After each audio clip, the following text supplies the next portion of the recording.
Shalom, ibu-ibu yang dikasih oleh Tuhan, kita bersyukur kepada Tuhan kalau pada hari ini kita boleh bersama-sama beribadah kategorial kaum ibu. Firman Tuhan pada hari ini saya beri judul saling mengasihi. Kata cinta, kasih mungkin menjadi suatu kata yang paling sering kita sebut atau sering kita dengar. Kasih selalu ingin menguntungkan orang lain. Kasih selalu ingin membuat orang lain bahagia. Ingin memberi meski harus berkorban. Inilah kasih yang sering diucapkan oleh manusia, tetapi jarang dipraktekkan di dalam kehidupan sehari-hari. Mengapa demikian? Karena pada dasarnya manusia itu adalah pribadi yang egois. Pada hari ini kita akan belajar prinsip-prinsip saling mengasihi sebagai orang percaya. Ada 3 prinsip saling mengasihi sebagai orang percaya. Yang pertama, saling mengasihi adalah perintah. Ibu-ibu yang dikasihi oleh Tuhan, kasih merupakan suatu hal yang begitu penting bagi Yesus. Karena itu beberapa saat sebelum Yesus ditangkap, kemudian disalibkan, Dia memberikan perintah kepada para murid-muridnya untuk saling mengasihi. Untuk itu mari kita akan buka di dalam Alkitab kita, di dalam Injil Yohanes pasal 13 ayat 34 sampai 35. Aku memberikan perintah baru kepadamu, yaitu supaya kamu saling mengasihi. Sama seperti aku telah mengasihi kamu, demikian pula kamu harus saling mengasihi. Dengan demikian semua orang akan tahu bahwa kamu adalah murid-muridku, yaitu jikalau kamu saling mengasihi. Berbicara tentang perintah adalah perkataan yang harus dilakukan dari pihak yang memiliki otoritas. Ketika kita itu memahami dengan benar akan makna perintah, maka tidak ada kata tawar-menawar. Atau tidak ada pilihan melakukan atau tidak melakukan. Tetapi yang ada adalah sebuah keharusan untuk mengerjakannya. Saling mengasihi adalah sebuah perintah yang harus dikerjakan oleh orang percaya. Yang tidak bergantung dengan situasi dan kondisi yang terjadi. Dan suka atau tidak suka. Seperti yang dikatakan di dalam 1 Yohanes 3 ayat 23, dikatakan demikian. Dan inilah perintahnya itu, supaya kita percaya akan nama Yesus Kristus anaknya. Dan supaya kita saling mengasihi sesuai dengan perintah yang diberikan Kristus kepada kita. Ibu-ibu yang dikasihi oleh Tuhan, barang siapa tidak mengasihi, bukan hanya menentang perintah Allah, namun mereka diragukan pengenalannya terhadap Allah. Sebab Allah adalah kasih. Kalau kita baca di dalam 1 Yohanes 4 ayat yang ke-8 dikatakan, barang siapa tidak mengasihi, ia tidak mengenal Allah, sebab Allah adalah kasih. Dan kalau kita baca di dalam 1 Yohanes 4 ayat yang ke-12 dikatakan demikian. Tidak ada seorang pun pernah melihat Allah. Jika kita saling mengasihi, Allah tetap di dalam kita. Dan kasih-Nya sempurna di dalam kita. Orang lain tahu bahwa Allah di dalam diri kita bukan pada saat kita rajin ke gereja. Bukan pada saat kita rajin memberikan perpuluhan. Orang lain tahu bahwa Allah ada di dalam diri kita, yaitu pada saat kita saling mengasihi. Demikian juga ketika orang lain tahu bahwa kasih Allah itu sempurna atas kita, bukan pada saat kita itu menerima berkat dari Tuhan. Tetapi pada saat orang Kristen, orang percaya, saling mengasihi. Kita mengasihi itu menjadi satu bukti bahwa Allah ada di dalam diri kita. Dan menjadi satu bukti bahwa kasih Allah itu sempurna di dalam kehidupan kita. Ibu-ibu yang dikasih oleh Tuhan, saya yakin ketika kita mendapatkan perintah dari pimpinan tempat di mana kita kerja, pastinya akan kita kerjakan. Tawar-menawar dan menunda-nunda tugas tidak akan kita lakukan kalau kita tidak ingin kehilangan pekerjaan atau posisi tersebut. Sebab orang yang memerintahkan untuk mengerjakannya adalah pribadi yang berotoritas di dalam kehidupan kita. Dan hukumnya adalah harus mengerjakannya. Demikian juga perintah Tuhan Yesus untuk saling mengasihi harus kita lakukan. Mengapa? Karena yang memerintahkan adalah pribadi yang berotoritas di dalam kehidupan kita. Ibu-ibu yang dikasih oleh Tuhan, sebenarnya ada banyak kesempatan untuk kita lakukan tindakan kasih kepada orang lain. Di masa pandemi sekarang ini, orang pasti mengalami dampak yang diakibatkannya. Maka sebagai orang percaya yang telah menerima perintah untuk saling mengasihi, akan selalu berbuat sesuatu yang nyata, yang bisa dirasakan oleh orang lain. Mungkin kita bisa membantu kekurangan atau kesusahan yang saat ini dihadapi oleh orang-orang yang ada di sekeliling kita. Mungkin kita juga bisa memberikan atau berbagi kepada tetangga-tetangga kita yang saat ini sedang hidup dalam keterpurukan.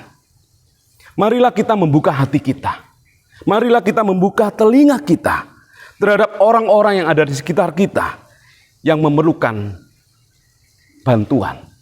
Janganlah kita menjadi egois yang hanya memikirkan kepentingan kita sendiri. Prinsip kedua, saling mengasihi sebagai orang percaya adalah kasih Kristus sebagai teladan.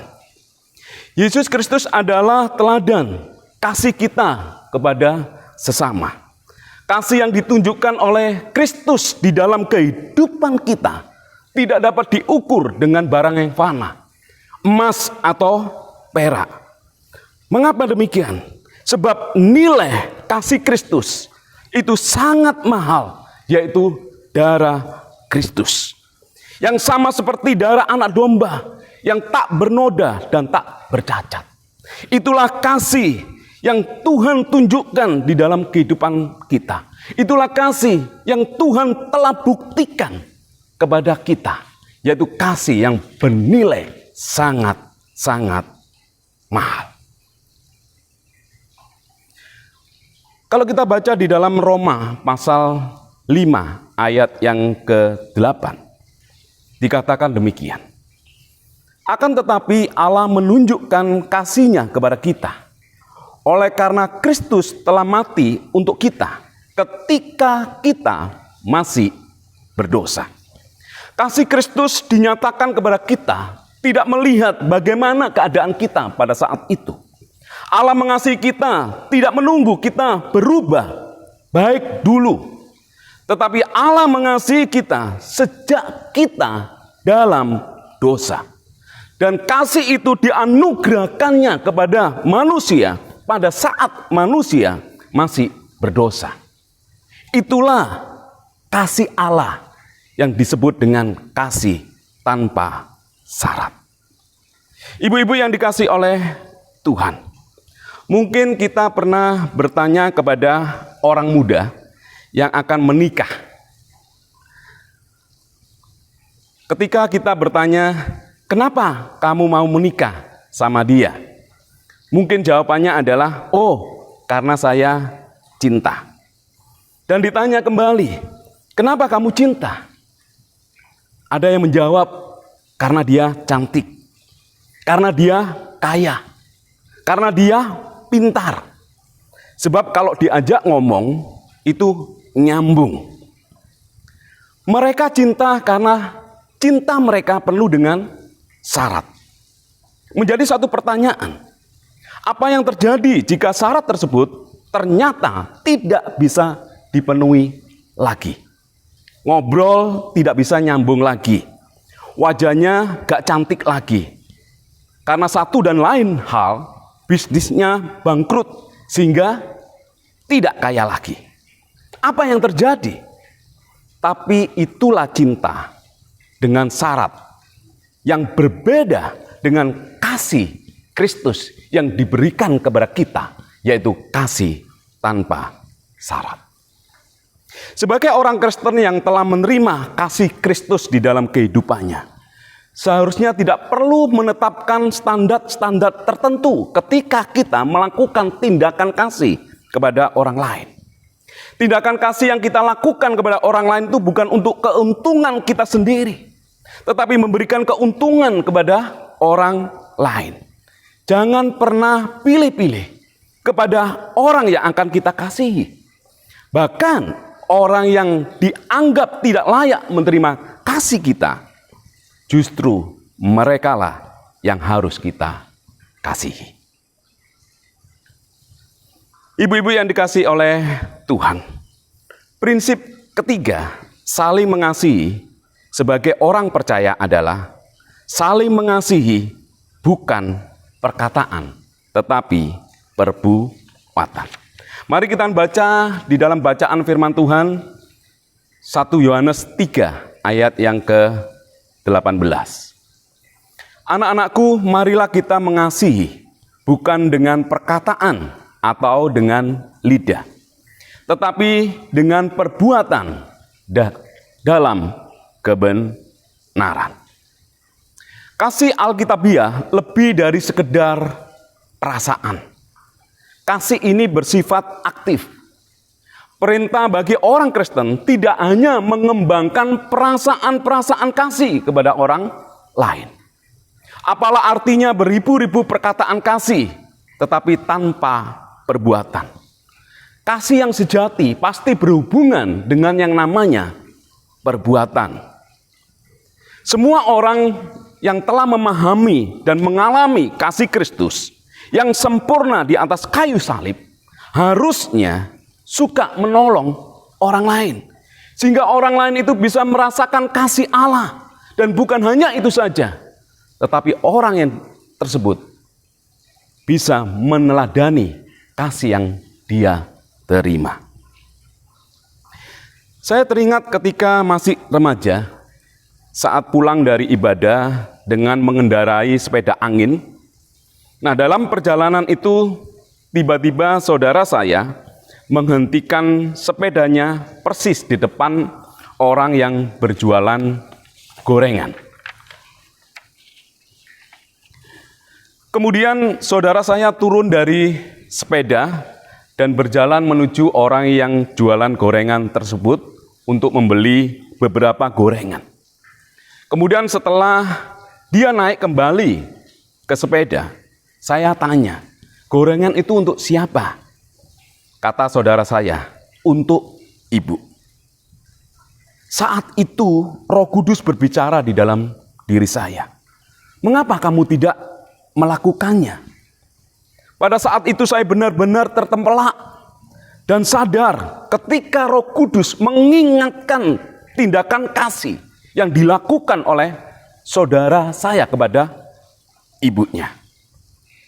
Perbuatan kasih yang sangat sederhana, tetapi menjadi teladan yang hidup bagi kehidupan saya. Melalui peristiwa tersebut, Roh Kudus mengubah hati saya. Melalui peristiwa tersebut, saya disadarkan untuk saya menyadari bahwa apa yang selama ini saya lakukan tidak benar-benar menuruti apa yang menjadi perintah Tuhan untuk bisa saling mengasihi. Tahukah ibu-ibu bahwa tindakan kasih kita bukan hanya membuat orang lain mengalami kasih Allah, tetapi perbuatan kasih kita bisa diteladani oleh orang lain yang telah menerima kasih dari kita. Ibu-ibu yang dikasihi oleh Tuhan, jangan jadikan kasih sekedar perkataan atau perasaan yang bisa dimiliki oleh siapapun. Namun tidak demikian kasih dalam perbuatan. Seharusnya orang-orang yang telah ditebus oleh darah Kristus yang begitu mahal, itu memiliki kekuatan untuk mengasihi orang lain, siapapun mereka, karena Kristus telah memberikan teladannya kepada hidup kita. Jadikanlah keluarga sebagai arena yang tepat untuk kita melatih saling mengasihi, sebelum kita mengasihi orang-orang yang ada di sekeliling kita. Mari kita terapkan kehidupan kasih kepada semua anggota keluarga kita, agar mereka juga memiliki kehidupan kasih kepada orang lain. Ibu-ibu yang dikasihi oleh Tuhan, pada hari ini kita belajar tentang perintah Tuhan untuk saling mengasihi. Untuk itu kita harus terapkan di dalam kehidupan kita sehari-hari. Dimanapun kita ada, kesempatan lakukan tindakan kasih itu kepada orang lain. Sehingga orang lain bisa melihat dan merasakan kasih Allah melalui tindakan kasih kita. Dan kiranya pembelajaran yang luar biasa yang kita dengar pada hari ini boleh menyadarkan kita semua. Ada begitu banyak orang-orang yang ada di sekeliling kita. Ada begitu banyak kesempatan yang Tuhan buat di depan kita untuk kita bisa melakukan tindakan kasih pada orang-orang yang memerlukan. Ketika kita melakukan tindakan kasih kepada orang-orang yang ada di sekeliling kita, mereka akan melihat perbuatan-perbuatan Allah yang ajaib yang ada di dalam kehidupan kita. Dan mereka akan memuliakan Allah kita. Amin. Tuhan Yesus memberkati kita semua. Mari Bapak Ibu kita berdoa. Tuhan, kami sungguh bersyukur dan terima kasih kalau pada hari ini ya Tuhan, kami boleh diberikan kesempatan untuk belajar sesuatu hal yang sangat penting, yaitu saling mengasihi. Seringkali kami ya Tuhan bersikap egois, hanya mementingkan diri kami sendiri. Tetapi biarlah kebenaran firman-Mu yang kami dengar pada hari ini, itu mengubah hidup kami. Itu memperbarui hidup kami. Bahwasanya ada begitu banyak orang-orang yang ada di sekeliling kami. Ada begitu banyak kesempatan yang Tuhan buat di dalam hidup kami, untuk kami bisa berbagi kasih dengan orang-orang yang membutuhkan. Kami rindu ya Tuhan, perbuatan baik kami boleh dirasakan oleh mereka, sehingga mereka boleh memuliakan akan Engkau. Terima kasih ya Tuhan, kami sungguh bersyukur buat kasih setia-Mu. Berkati setiap kami yang saat ini mendengar kebenaran firman-Mu, dimanapun mereka berada. Berkati di dalam kehidupan kami secara pribadi. Berkati pekerjaan kami, berkati rumah tangga kami. Dan biarlah kasih setia Tuhan senantiasa melimpah di dalam kehidupan kami. Terima kasih ya Tuhan, kami percaya bahwa Engkau adalah Allah yang sekali-kali tidak pernah meninggalkan di dalam kehidupan kami. Engkau adalah Allah yang selalu menuntun kami. Engkau adalah Allah yang selalu membela kami ya Tuhan. Saat ini jemaat-Mu yang lemah Engkau berikan kekuatan. Jemaat-Mu yang saat ini berkekurangan Tuhan cukupkan. Yang saat ini mengalami beban yang berat, Tuhan berikan hikmat akal budi, agar mereka boleh tahu akan kehendak Tuhan, maksud Tuhan di balik semua yang terjadi di dalam kehidupan mereka. Terima kasih ya Tuhan untuk kebenaran firman-Mu yang boleh kami dengar pada hari ini.